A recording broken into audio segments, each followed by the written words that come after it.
ये जो तुम पेड़ा बर्फी बालूशाही लाके हमें भोग लगाते हो, ये डायरेक्ट में हमको नहीं मिलता है, तो किसी ब्राह्मण को खिला दो तो हमको सीधा मिलता है। रामायण में लिखा, आप लोग पढ़ते, बिनु पग चलई सुनई बिनु काना, कर बिनु कर्म करई विध नाना, आनंद रहित सकल रस भोगी। भगवान बिना मुंह के खाते हैं कैसे? ये तो रामायण में है। वेद में लिखा है, सहस्र शीर्षा पुरुषा सहस्राक्षर सहस्रपाद। भगवान के हजारों मुख हैं, भगवान के करोड़ों मुख हैं, भगवान के हजारों भुजाएं हैं, भगवान के हजारों हजारों में रूप हैं।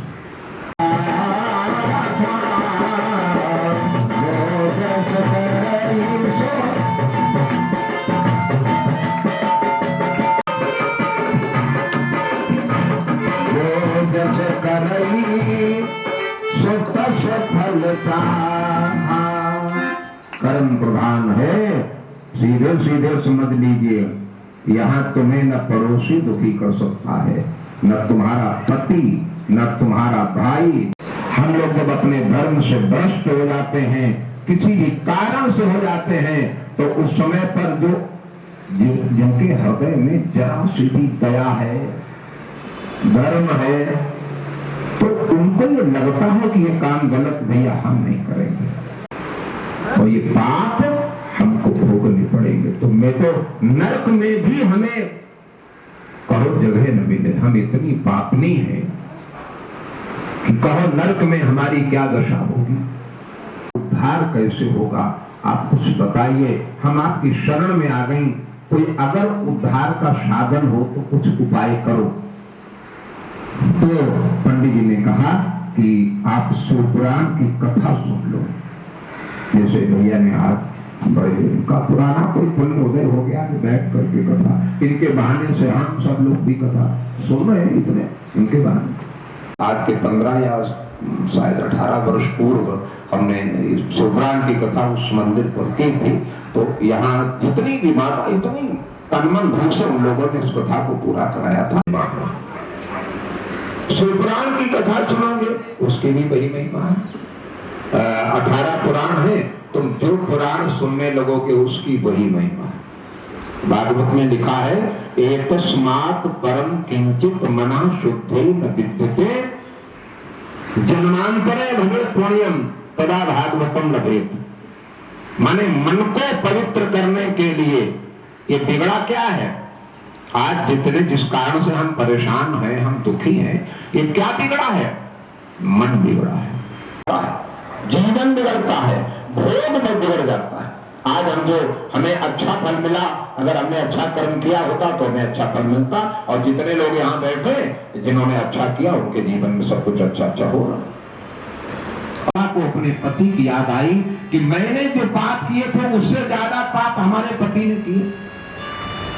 तो हम तो बहुत आनंद में हैं, लेकिन हमारे पति की जाने कौन दशा हुई होगी।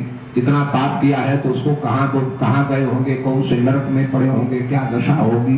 ये बात चंचला के मन में आई और दुखी होकर के चंचला ने ये बात माता पार्वती जी से कही, माँ आपकी बड़ी कृपा है हमारे ऊपर, आपके अनुग्रह से और आपके शिवपुराण की कथा के प्रभाव से हम आपके पास आ तो गई, लेकिन हमारे पति ने बहुत पाप जीवन में किया कि माता जी ऐसी कृपा करो कि वो भी पापों से मुक्त हो जाए। तो पार्वती माता ने कहा कि तुम्हारा पति जो है, जिसका नाम बिंदु है, बहुत पापी है और उसको इस समय पर बड़े से बड़े नरकों में डाला जाता है। वो कुंभीपाक नरक है, रौरव नरक है, सूची मुख नाम का नरक है, बड़े बड़े जिनमें बड़ी यातनाएं, बहुत कठिन यातनाएं ली जाती है। वहां नरक में जो गरुड़ पुराण के माध्यम से हम लोग नरक सुनते हैं, तो उसमें लिखा है कि गरुड़ पुराण में लिखा है कि कभी कभी जीव को कोल्हू में जैसे सरसों पेरी जाती है, ऐसे जीव को ले जाकर के डाल करके कोल्हू में पेरा जाता है। कभी कभी इसके ऊपर तलवार से नाना प्रकार के इसके हजारों टुकड़े किए जाते हैं। कोई पूछेगा राक्षस प्रेत के रूप में, पिशाच के रूप में इस समय पर निवास कर रहा है और आप बहुत परेशान हैं, तो हम तुम्हारे ऊपर कृपा करेंगे। उन्होंने तुम्बरु को बुलाया। तुम्बरु एक महात्मा है, बहुत अच्छे ऋषि हैं। उनको बुलाया कि तुम जाओ और विंध्याचल पर्वत पर ये चंचुला को साथ ले जाओ। पूरी व्यवस्था कराई पार्वती माता ने और वहां शिवपुराण की कथा सुनाई। उनको संकल्प पूर्वक आवाहन किया। उनके पति आए, उन्होंने पूरी शिवरात की बैठ करके कथा को सुना। सुनकर के उनका पिशाच शरीर छूट गया और उसके बाद वो दिव्य स्वरूप लेकर के माता पार्वती के पास पहुंचे। अभी चंचला अपने पति को अपने पार्वती माता माने शिवलोक में प्राप्त करके बहुत आनंदित हुई। ऐसी एक कथा नहीं, एक और कथा है। गुणनिधि नाम का एक बेटा था, उनके पिता बहुत अच्छे थे, लेकिन माता अपने पुत्र का अवगुण छिपाया करती थी, पिता को बताती नहीं थी और धीरे धीरे वो बहुत आताताई दुराचारी हुआ। लेकिन एक दिन जब उसको उसके पिता ने घर से निकाला तो वो बेचारा घर से भाग गया मारे भय के, और भूखा प्यासा कहाँ जाए। तो उस दिन शिवरात्रि थी और शिवरात्रि होने के कारण उसको शिव मंदिर में वो पहुंच गया। और वहां जो शिवरात्रि में लोग जो भोग लगाने आते थे भगवान को, तो वो सोच रहा था कि रात हो जाएगी, जब सब लोग चले जाएंगे तो मंदिर में जो भोग लगाया जाएगा वो हम लेकर के खा। शिवरात्रि में आप लोगों को शायद मालूम नहीं है, रात्रि के चारों पहर में भगवान की पूजा होनी चाहिए। केवल ऐसा नहीं कि एक बार पूजा कर दिया। शिवरात्रि में 4 पहर होते हैं और चारों पहर में भगवान की पूजा जो लोग करते हैं उनको पूरा का पूरा, पर तभी जागरण भी करना पड़ता है। शिवरात्रि वाले दिन जो लोग व्रत करते हैं अक्सर सो जाते हैं, सोना नहीं चाहिए। अगर मंदिर दूर है, मंदिर नहीं जा पा रहे तो घर में बैठ के भगवान का भजन कीर्तन करो। दूसरे पहर की पूजा करने के बाद जो लोग पूजा कर रहे थे वो सो गए। गुणनिधि भूखा था, मंदिर में अंधेरा था, इसने एक कपड़ा अपने शरीर का फाड़ करके और उसको जलाया क्योंकि यहाँ रोशनी हो जाए तो इसमें जो भोग चढ़ा हुआ है ये हम उठा के खा लें। और उसने वही किया कि वो जिस समय पर भोग इकट्ठा करके खाने के लिए निकल रहा था, किसी के पैर लग गया और उसकी आंख खुली। उसने देखा कोई चोर है तो उसने चोर चोर कह करके चिल्लाया। गुणनिधि भाग रहा था, किसी ने बाण मार दिया और गुणनिधि बेचारा भूखा था लेकिन खा नहीं पाया। भगवान शंकर का चढ़ा हुआ नैवेद्य नहीं खाना चाहिए। भगवान शंकर पर चढ़ा हुआ नैवेद्य नहीं खाना चाहिए। शुक्राचार्य ने लिखा कि विष खा लो, अब रात को ऐसी जरूरत पड़ जाए तो विष खाना ठीक है, लेकिन चढ़ा हुआ नैवेद्य, शंकर जी पर चढ़ा हुआ नैवेद्य नहीं खाया जाता। तो आज इस प्रकार से उसने नैवेद्य खा नहीं पाया, लेके भागा तो, लेकिन तब तक किसी ने बाण मार दिया और वो मर गया। और मरने के बाद में वो सीधा जब यमदूत उसे लेने आए तब तक भगवान शंकर के पार्षद उसको लेने आ गए और यमदूतों से छुड़ा करके इसको शिवलोक में पहुंचाया। इसने आज शिवरात्रि थी, भूखा प्यासा रहा, माने इसका व्रत भी हो गया और ये भगवान शिव का जो नैवेद्य है वो खा भी नहीं पाया और भगवान के शिव के मंदिर में बैठ के भगवान की पूजा भी देखता रहा। जितना पूजा करने वाले को फल मिलता है उतना ही पूजा देखने वाले को फल मिलता है। जितना फल इनको मिल रहा कि इन्होंने इतनी बड़ी व्यवस्था करके और हम आप सबको ये भगवान की कथा कहने और सुनने का मौका दिया, तो जितना फल इनको उतना ही आप लोगों को है। बोलो शंकर भगवान की। निशा जी एक भजन सुनाएं।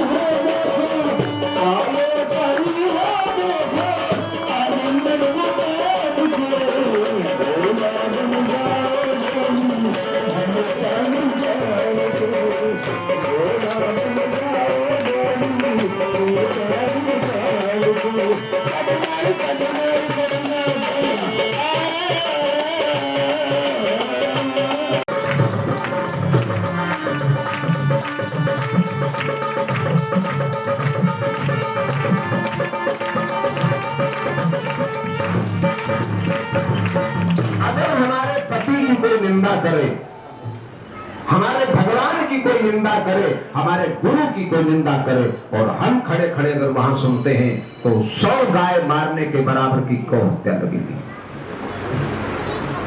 इसलिए अगर कोई हमारे पति की, हमारे भगवान की, हमारे गुरु की अगर निंदा करता है, तुम्हारा बस चले तो यहां तक लिखा उसकी जीभ काट लो। इसका जो पति होगा वो अगुण माने, बिल्कुल अवधूत, जिसमें अमान माने, जिसको मान सम्मान से कोई मतलब नहीं होगा, माता पिता से हीन होगा, उसका कोई माता पिता नहीं होगा। अगुण अमान मातु पितु हीना और उदासीन सब संशय छीना। इतना नहीं, जोगी जटिल अकाम मन और नगन अमंगल वेश, अस स्वामी यही काम मिलई और परी हस्त अश्वेत। उसका जो पति होगा उसके विषय में लिखा है, योगी माने महात्माओं जैसा बिल्कुल अद्भुत स्वभाव स्वरूप का होगा। घर बार नहीं, परिवार नहीं, गांव में मड़ैया भी तो नहीं होगा, कुछ नहीं। जिसमें जहां इस कन्या का विवाह होगा उसके पास कुछ होगा नहीं। घर बार नहीं, परिवार नहीं, गांव में मड़ैया भी तो नहीं, और जिस रोज समाधि साध बैठे फिर बात करैया भी तो नहीं होगा, वहां कोई नहीं। तो रोगी है, जटिल है, अकाम है, उसके मन में कोई कामना भी नहीं है। जिस समय पर ऐसा कहा तो बेचारी नारद की बात सुनकर के मैना के हृदय में थोड़ा कष्ट हुआ। हालांकि नारद जी की बात कभी असत्य नहीं होती, लेकिन थोड़ा ही हुआ कि ये क्या कह रहे, हमारी बेटी पार्वती का विवाह ऐसी जगह होगा। तो कहा बाबा एक बात बताओ, ये जो दोष हमारी बेटी के जीवन में आपने बताए, ये क्या मिट नहीं सकते हैं क्या? कोई उपाय नहीं है क्या? तो नारद जी ने कहा उपाय तो है। जो तप करे तुम्हारी, अगर तुम्हारी कन्या तपस्या करे, क्योंकि मेघत कठिन कुअंक भाल के मंत्र महामन विषय व्याल के। ये जो महामंत्र जो है, अगर उसका कोई जाप करे, उसका कोई कीर्तन करे, उसका कोई आश्रय ले ले, तो उसके जीवन में चाहे कितना खराब भाग्य बनाओ ठीक हो जाए। और कल मैंने आपको बताया था कि महामंत्र क्या है। मंत्र महामन विषय व्याल के, मेघत कठिन कुअंक भाल के। मंत्र महामंत्र क्या है? बोले महामंत्र सोई जपत महेशु। महामंत्र क्या है? महामंत्र ये वही है जिसको भगवान शंकर 24 घंटे सीताराम सीताराम सीताराम, राम राम राम राम राम राम, 24 घंटे जो राम राम भगवान शंकर कहते, यही महामंत्र है।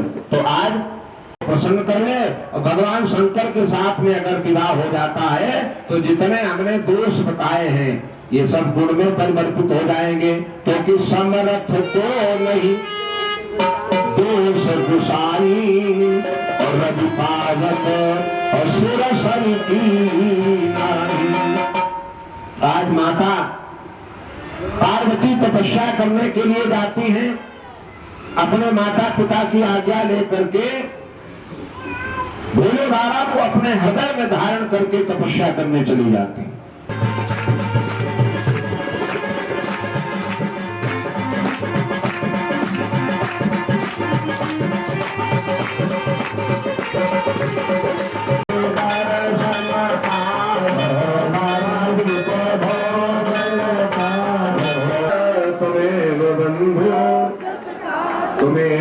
तुम्हें विद्या द्रविणम तुम्हें सर्वम मम देव। बोलो सच्चिदानंद भगवान की, उमापति महादेव की, पवन सुत हनुमान की। जल से आत्मन कराओ, जल से आत्मन कराइए।